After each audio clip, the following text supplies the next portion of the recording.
É, ó, vamos aos dados, né? Que eu acho que isso é extremamente importante para a gente ver o que os governos estão fazendo, né? Eu acho que quando também há essa crítica, né? Uma coisa é você falar, outra coisa é você fazer. Por exemplo, a própria Marina Silva, a ministra atual do Meio Ambiente, ela fala, eu falo há tantos, até mais de 30 anos eu faço esses alertas, né? Agora, o dinheiro, ele não constrói a natureza, né? Não dá para comprar a natureza com dinheiro, depois que a natureza foi destruída, enfim. E aí, por isso, o trabalho de prevenção a esses desastres. Tem dados importantes aqui relacionados ao trabalho de prevenção a desastres no Brasil. Hoje tem uma reportagem no UOL que eu recomendo a leitura, que é do Vanderlei Sobrinho e do Wesley Durães, que fala sobre os gastos do governo federal nos últimos 10 anos, para a gente ter ideia. E aí você inclui vários governos nisso. O governo federal gastou, nos últimos 10 anos, 11 bilhões e 100 milhões de reais para gerir as crises causadas por desastres naturais, para correr atrás do prejuízo.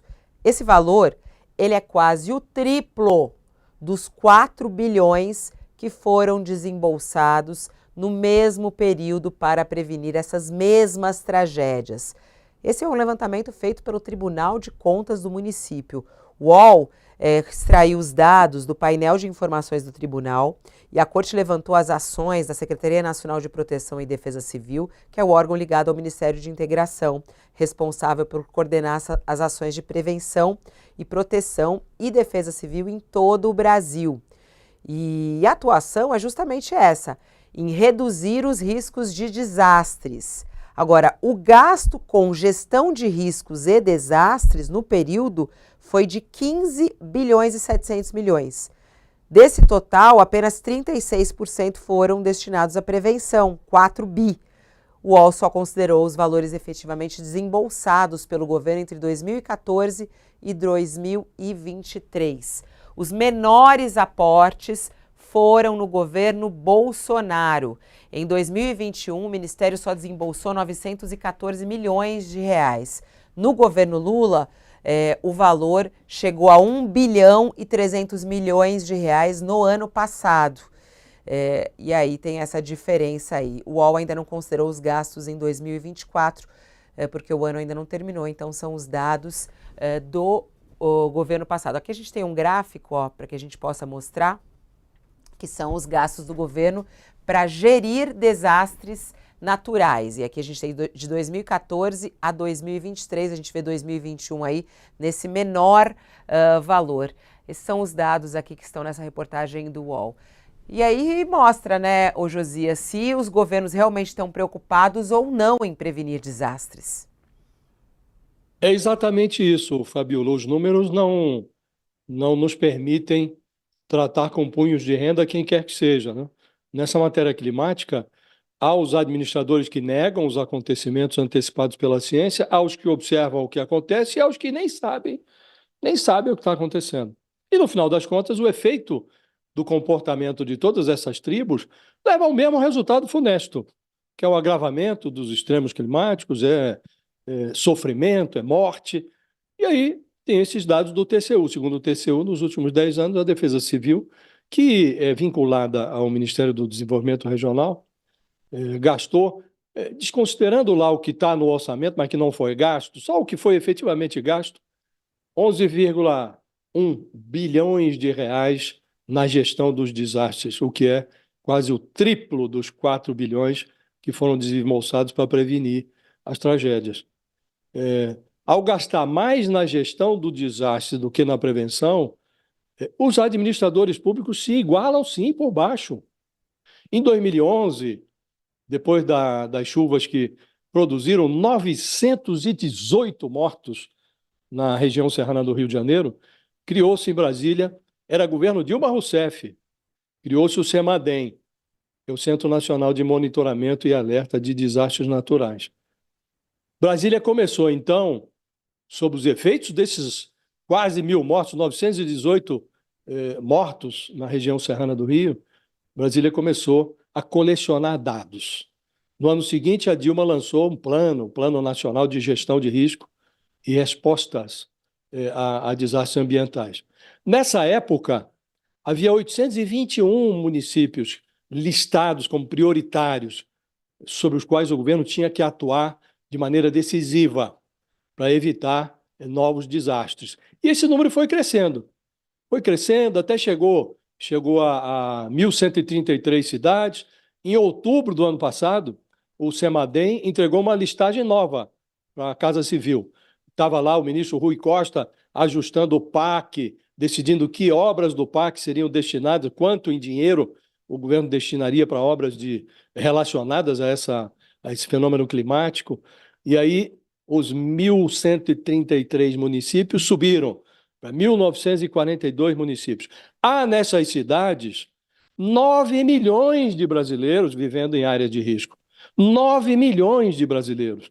E o governo agora, Lula 3, está discutindo, desde a fase de transição, um plano de adaptação dessas cidades à emergência climática. E discute, a população espera e espera. E, na prática, esse adiamento de providências, que são claramente inevitáveis, é sim uma nova modalidade de negacionismo. Porque você está deixando de adotar providências, você tem ciência do que está acontecendo, sabe que isso leva à morte, leva a sofrimento, e vai retardando, vai retardando, vai retardando, né?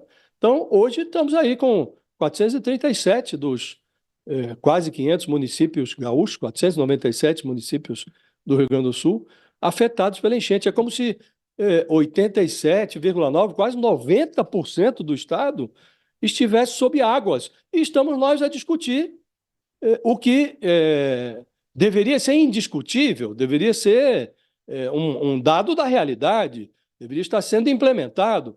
É responsabilidade só do governo? Não. É responsabilidade do Congresso, que tem outras prioridades, está lá discutindo redução dos limites de desmatamento na região amazônica, está discutindo 20 projetos que conspiram contra a emergência climática, mas você negligenciar esse fato de que as providências inevitáveis, algumas listadas lá na primeira gestão da Dilma Rousseff, vêm sendo retardadas. Depois veio o governo Temer, que negligenciou o problema. O Bolsonaro, então, aí mesmo é que engavetou tudo, o tal plano de gestão de risco que a Dilma tinha lançado em 2012, foi praticamente ignorado durante a gestão do Bolsonaro. Cortaram-se verbas até para pesquisa científica, então foi uma negação absoluta. Agora, do ponto de vista prático, Fabiola, trata-se sim de uma nova modalidade de negacionismo, esse adiamento indefinido de providências que são, de fato, inevitáveis.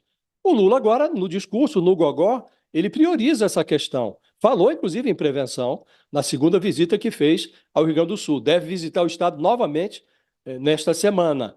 Está adiando aí uma viagem que faria ao Chile para privilegiar o drama do Rio Grande do Sul. Agora, francamente, é preciso que o governo passe do gogó para a prática, né? E enquanto não passa, vamos convivendo com esse drama. E hoje é o Rio Grande do Sul, amanhã será outro lugar.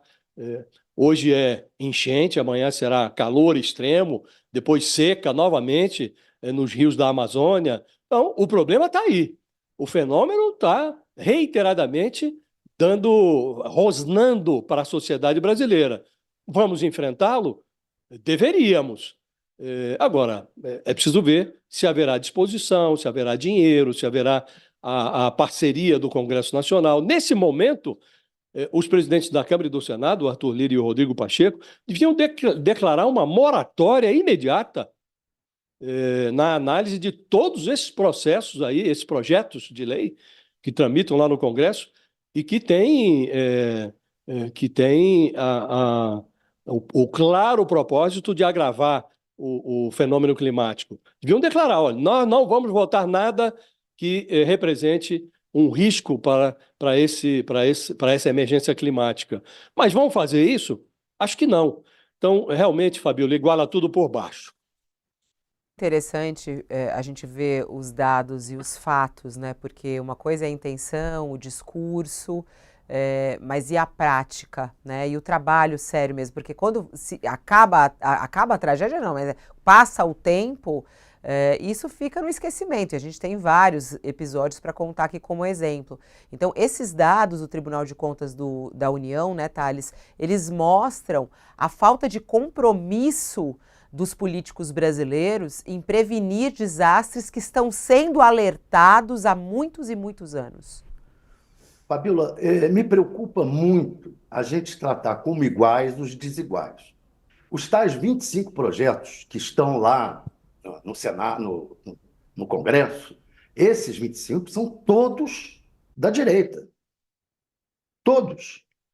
Todos, e especialmente os maiores, os mais importantes, a maior quantidade de políticos que relataram ou mandaram projetos são do PL.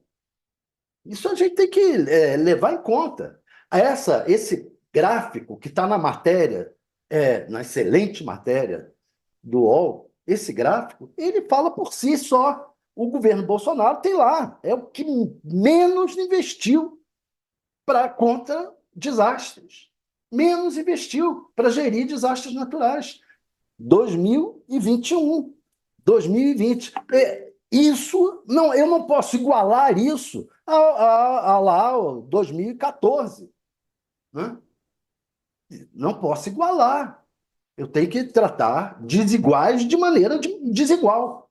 E não dizer que é tudo a mesma coisa. Senão não evolui. Senão não avança. É ver que são desiguais, que os números estão mostrando que são desiguais, que fará o eleitor decidir por afastar esses políticos. Ora, nós estamos agora tendo problema de safra de arroz que não vai ter.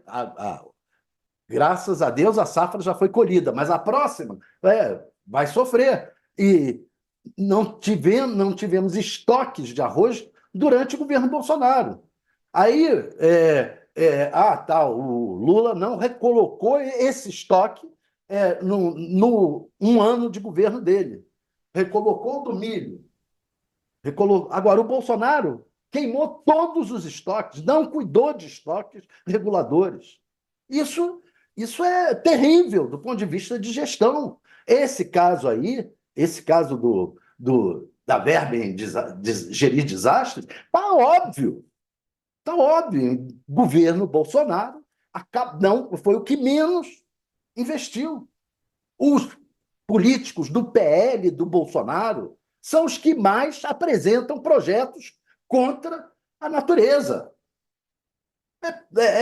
Isso é inevitável. Então, eu não posso tratar como iguais figuras desiguais. Não posso dizer que é a mesma coisa. Isso é inaceitável.